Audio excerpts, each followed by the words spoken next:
स्वागत है आप सभी स्टूडेंट का राकेश मेहरा जीके क्लासेस के यूट्यूब चैनल पर। आप स्क्रीन पर देख रहे हैं हमारे संस्थान से संबंधित एक सूचना है। नए बैच प्रारंभ हो रहे हैं 12 सितंबर 2022 से नए टॉपिक के साथ है। मंडे से 8 से 9:30 और 2 से 3:30 ये दो बैच है इंडिया एंड वर्ल्ड जीके के। इसके अलावा 9:30 से 11 जनरल साइंस और 3:30 से 5 बजे भी जनरल साइंस। 11 से 1 और 5 से 7 राजस्थान जीके के बैचेज हैं। राउंडिंग बैच सिस्टम होता है, जहां से भी आप स्टार्ट करोगे वहीं पर खत्म हो जाता है।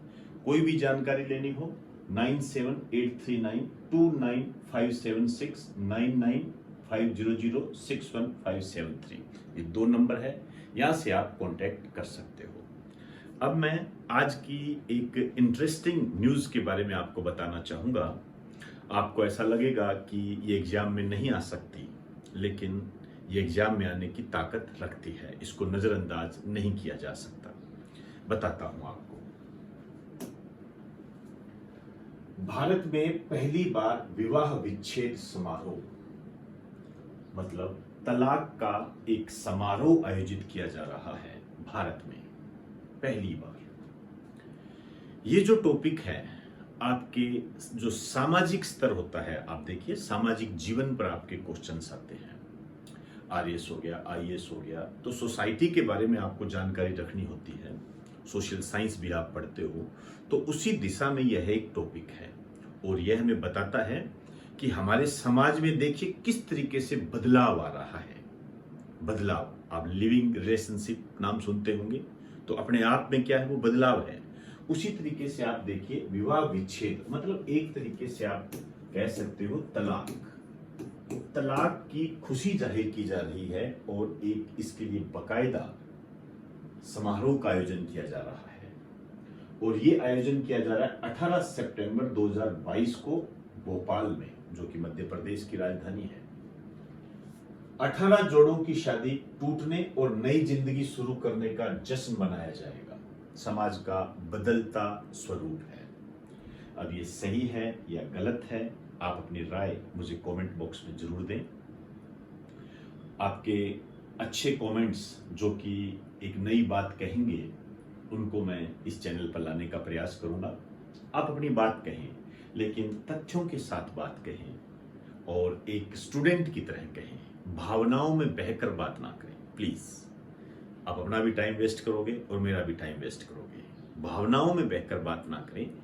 आपके सामने यदि इस तरीके का कोई निबंध आता है या आपको कुछ शब्दों में उसके बारे में बात करनी होती है या लिखनी होती है कि समाज का बदलता स्वरूप, तो आप इस समारोह को किस रूप में देखते हो, वो आपको हमें बताना है। तो कमेंट बॉक्स में आप मुझे इसके बारे में जरूर बताएं और आपकी बात को मैं चैनल पर रखने का प्रयास करूंगा। तो भोपाल मध्य प्रदेश में, अब यहां हल्की सी जानकारी आपको भोपाल के बारे में होनी चाहिए। देखिए, जो राजधानियां होती है या जो मुख्य शहर होते हैं, उन पे ज्योग्राफिकल दृष्टि से एक क्वेश्चन बनता है कि ये किस नदी के किनारे है। तो एक तो आपको ये ध्यान रखना है कि ये जो भोपाल है, ये बेतवा नदी के किनारे है। बेतवा नदी के किनारे है, ध्यान रखिए। और मध्य प्रदेश की तो राजधानी है ही, इसे तो आप बखूबी जानते ही हो, इसको लिखने की आवश्यकता नहीं है। भोपाल के बारे में यदि मैं इसके निकनेम की बात करूं, तो ये थोड़ा अच्छा क्वेश्चन बनता है। एक तो इसे राजा भोज की नगरी के नाम से जाना जाता है, राजा भोज की नगरी। एक इसको झीलों की नगरी भी कहते हैं। जैसे हम उदयपुर को झीलों की नगरी कहते हैं ना, राजस्थान में उदयपुर को झीलों की नगरी कहा जाता है, वैसे ही मध्य प्रदेश में भोपाल को झीलों की नगरी कहा जाता है। लेक सिटी कह सकते हो आप इसे। तो ये विवाह विच्छेद समारोह है जो कि भोपाल में आयोजित किया जाएगा 18 सितंबर 2022 को। इसमें बकायदा इसी प्रकार के जश्न होंगे जिनको सुनकर हो सकता है आप एंजॉय करो। मैं बता देता हूं, 7 रस्में आयोजित होगी। जयमाला विसर्जन, नाम देखिए, जयमाला विसर्जन। जयमाला विवाह समारोह में एक दूसरे के गले में डाली जाती है, यहाँ पर उसका विसर्जन किया जाएगा, जैसे गणपति विसर्जन होता है वैसे। बारात निर्गमन, बारात को वापस लौटते हुए दिखाया जाएगा। और जहां महिला संगीत की बात होती है विवाह समारोह में, वहां पर आपको जेंट संगीत देखने को मिलेगा। तो ये कुछ रस्में आयोजित होगी, हालांकि ये एंजॉय करें आप इस बात के लिए, लेकिन वो जो विवाह समारोह है ये आपके बदलते समाज के बारे में आपको बताता है। इस कारण से आपके एग्जाम की दृष्टि से भी इम्पोर्टेंट है, और यदि आप कोई निबंध लिखते हो तो उसमें बहुत महत्वपूर्ण भूमिका निभाता है। आरएस मेंस की जो तैयारी करते हैं, आईएएस मेंस की जो तैयारी करते हैं, उसको यदि आप किसी आंसर में यदि आप इस समारोह को कोट करते हो, यदि सामाजिक व्यवस्था पर कोई क्वेश्चन आता है तो मान के चलना इससे एग्जामिनर इंप्रेस होता है। आइए इस न्यूज के बाद में अब मैं चाइना के संबंध में आपको कुछ बातें बताना चाहूंगा। बहुत ही साधारण बात है, लेकिन एग्जाम में आने की पूरी ताकत रखती है, और एक नई बात है, और उसको मैं दो पुराने जो हमारे फैक्ट रहे हैं उनसे जोड़कर बताऊंगा। और पुराने फैक्ट जो है ये दोनों एग्जाम में आए हुए हैं। देखिए, वर्ल्ड का मैप है, मैं 3 पोर्ट के बारे में आपको बताने जा रहा हूं। आप जानते हो भारत, नीचे श्रीलंका है। ये जो श्रीलंका है, यहां पर एक पोर्ट है, इस पोर्ट का नाम है हम्बनटोटा। हम्बनटोटा पोर्ट, ये पोर्ट है। इसी तरीके से ये इंडिया है, ये पाकिस्तान है। ये जो पाकिस्तान का यहां जो ये अरब सागर को सीमा जो टच कर रही है, यहां पर एक पोर्ट है, पाकिस्तान का है, पाकिस्तान के अंदर है वो, नाम भी आपने सुना होगा, गवादर बंदरगाह। इन दोनों पे क्वेश्चन आया हुआ है। यदि आप थोड़े समय से तैयारी कर रहे हो तो आपको जानकारी होगी कि हम्बनटोटा बंदरगाह या पोर्ट, ठीक है ना, इंग्लिश में पोर्ट बोलते हैं, आप जानते हो, ये किस देश में है? श्रीलंका में है, ठीक। और ग्वादर बंदरगाह किस देश में है? ये पाकिस्तान में है। मैं लिख भी देता हूं, हो सकता है आपको मैप में दिखाई ना दे। ग्वादर बंदरगाह पाकिस्तान में है, और ये जो है हम्बनटोटा है, ये श्रीलंका में है। क्लियर? अब आप देखिए, मैंने थोड़े टाइम पहले आपको एक लेक्चर दिया था, और वो जो लेक्चर अफ्रीकन हॉर्न से संबंधित था। अफ्रीकन हॉर्न, 4 देश होते हैं अफ्रीकन हॉर्न्स के अंदर। एक सोमालिया होता है, इरिट्रिया होता है, इथोपिया होता है, और एक जिबूती होता है। आपके बहुत बार क्वेश्चन आते हैं इसके अंदर, लेकिन उसकी जानकारी मैं पहले दे चुका हूं।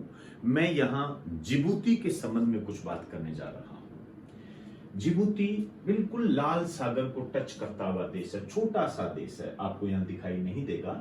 इथोपिया, इरिट्रिया और सोमालिया यहां पर पड़ेगा, ये बिल्कुल जिबूती। यहां जिबूती है।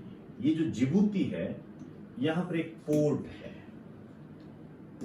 उस पोर्ट का नाम है दोराले पोर्ट।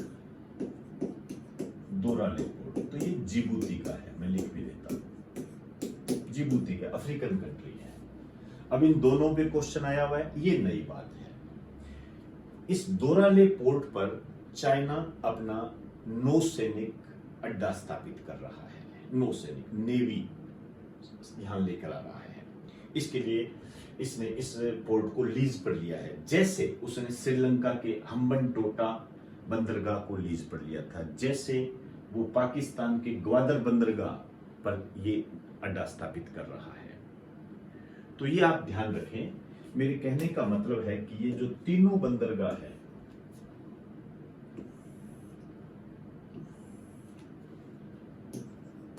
इन तीनों को चीन ने लीज पर ले रखा है। लीज आप समझते ही हो, लीज पर ले रखा है। अब यहां पर ये अपने नौसैनिक अड्डे स्थापित कर रहा है। तो आपसे जो पूछा जाएगा वो इस तरीके से पूछा जाएगा कि दोरालेह बंदरगाह कहां है? दोरालेह बंदरगाह कहां है? ये आपका हम्बनटोटा बंदरगाह कहाँ है, इसके अलावा ग्वादर बंदरगाह कहाँ है, इस तरीके का क्वेश्चन बनेगा। क्लियर हुई सारी बात। अब मैं एक पुस्तक पर बात करने जा रहा हूं, काफी महत्वपूर्ण है, महत्वपूर्ण। ठीक है, क्यों महत्वपूर्ण है अभी बता दूंगा। आपके सामने जो पुस्तक का मेन कवर है वो है ब्रिटेनिया अनचेंज्ड, अनचेंड, ब्रिटेनिया अनचेंड, CHAINED। क्लियर। ये पुस्तक है, हालांकि इस पुस्तक को बहुत सारे जो व्यक्तित्व है, पर्सनैलिटी है, उन्होंने मिलकर लिखा है, लेकिन इसमें जो मूल नाम उभर कर हमारे सामने आ रहा है, जिसके बारे में मैं आपको बताने जा रहा हूं, इसकी जो लेखिका एक नाम सामने आ रहा है, लिज ट्रस, ये नाम सामने आ रहा है। लिज ट्रस नाम